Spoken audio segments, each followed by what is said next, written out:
حضرت بلال رضی اللہ تعالی عنہ سے ایک دفعہ کسی نے پوچھا کہ آپ نے پہلی دفعہ حضور نبی کریم صلی اللہ علیہ وآلہ وسلم کو کیسے دیکھا؟ حضرت بلال رضی اللہ تعالی عنہ فرماتے ہیں کہ میں مکے کے لوگوں کو بہت ہی کم جانتا تھا، کیونکہ غلام تھا اور عرب میں غلاموں کے ساتھ انسانیت سوز سلوک عام تھا۔ ان کی استطاعت سے بڑھ کے ان سے کام لیا جاتا تھا، تو مجھے کبھی اتنا وقت ہی نہیں ملتا تھا کہ باہر نکل کے لوگوں سے ملوں، لہٰذا مجھے حضور پاک صلی اللہ علیہ وآلہ وسلم یا اسلام یا اس طرح کی کسی چیز کا قطعی علم نہ تھا۔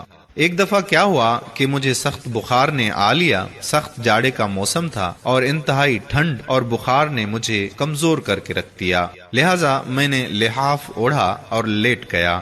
ادھر میرا مالک جو یہ دیکھنے آیا کہ میں جو پیس رہا ہوں یا نہیں، وہ مجھے لحاف اوڑھ کے لیٹا دیکھ کے آگ بگولا ہو گیا۔ اس نے لحاف اتارا اور سزا کے طور پر میری قمیض بھی اتروا دی اور مجھے کھلے صحن میں دروازے کے پاس بٹھا دیا کہ یہاں بیٹھ کے جو پیس۔ اب سخت سردی اور اوپر سے بخار اور اتنی مشقت والا کام، میں روتا جاتا تھا اور جو پیستا جاتا تھا۔ کچھ ہی دیر میں دروازے پہ دستک ہوئی، میں نے اندر آنے کی اجازت دی تو ایک نہایت پر نور چہرے والا شخص اندر داخل ہوا اور پوچھا کہ جوان کیوں روتے ہو؟ جواب میں نے کہا کہ جاؤ تم اپنا کام کرو، تمہیں اس سے کیا، میں جس وجہ سے بھی روں۔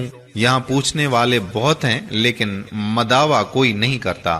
قصہ مختصر کہ بلال نے حضور کو کافی سخت جملے کہے۔ حضور صلی اللہ علیہ وآلہ وسلم یہ جملے سن کے چل پڑے۔ جب چل پڑے تو بلال نے کہا کہ بس، میں نے کہا تھا نا کہ پوچھتے سب ہیں، مداوا کوئی نہیں کرتا۔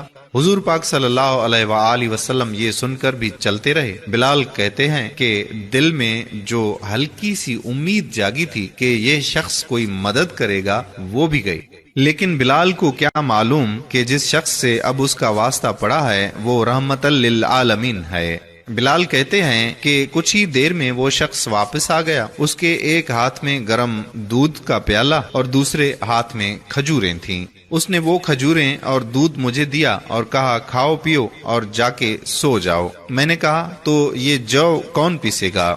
نہ پیسے تو مالک صبح بہت مارے گا۔ اس نے کہا تم سو جاؤ، یہ پسے ہوئے مجھ سے لے لینا۔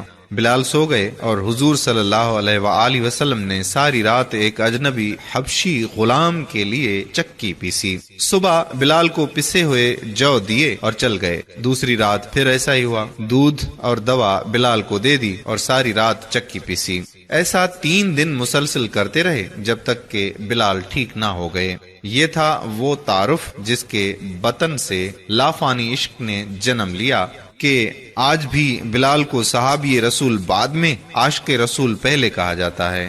وہ بلال جو ایک دن آذان نہ دے تو خدا تعالیٰ سورج کو طلوع ہونے سے روک دیتا ہے۔ اس نے حضور کے وصال کے بعد آذان دینا بند کر دی، کیونکہ جب آذان میں اشہد ان محمد رسول اللہ تک پہنچتے تو حضور کی یاد میں ہچکیاں بندھ جاتی تھیں اور زارو قطار رونے لگتے تھے۔ ایثار اور اخوت کا یہ جذبہ اتنا طاقتور ہے۔ اللہ تعالی ہم سب کو عمل کی توفیق عطا فرمائے۔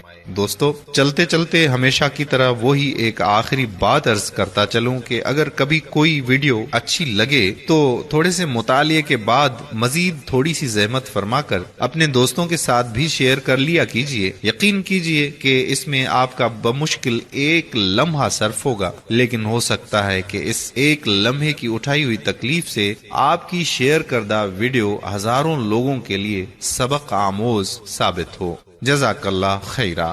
السلام علیکم ورحمۃ اللہ